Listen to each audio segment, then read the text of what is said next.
On se retrouve, Madame, Messieurs, sur ce plateau circonstanciel suite à quelques travaux et bienvenue à vous. Au cours de la première réunion du Conseil des ministres de l'année 2022, tenue le vendredi dernier par visioconférence, le président de la République, Félix Tshisekedi, a exhorté les membres du gouvernement à redoubler les efforts pour améliorer les conditions socio-économiques des Congolais. Ceci après s'être imprégné dans le cadre de sa tournée dans l'espace Grand Kassai des conditions difficiles auxquelles font face les populations des provinces de cette partie centre du pays. Félix Tshisekedi invite les ministres à consacrer leur mission beaucoup plus à l'intérieur du pays qu'à l'étranger.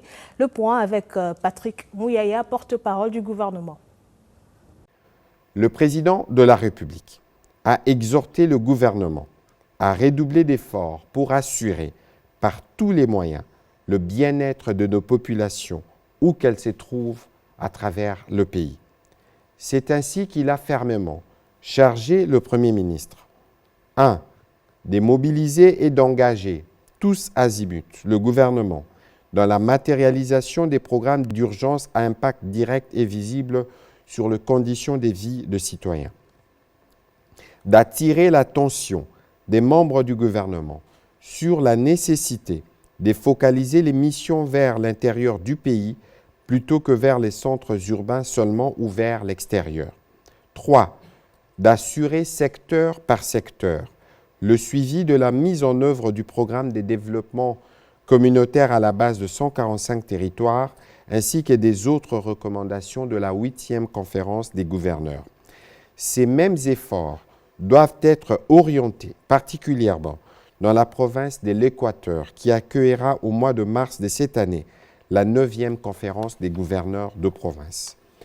Le président de la République, chef de l'État, a rappelé au Conseil qu'il ne tolérera pas de trouver dans les grands Équateurs la situation qu'il a vécue dans certaines provinces déjà visitées.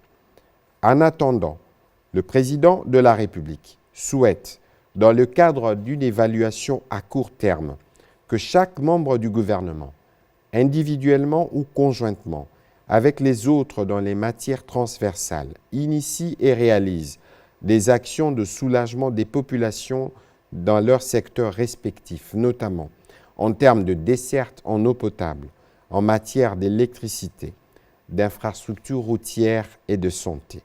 Une attention particulière doit être accordée aux missions d'inspection de projets auxquels seront désormais joints les membres de son cabinet sous la supervision du Premier ministre et en collaboration avec le directeur de cabinet du président de la République. Ces rapports feront l'objet des débats et discussions au cours de conseils des ministres ordinaires ou extraordinaires.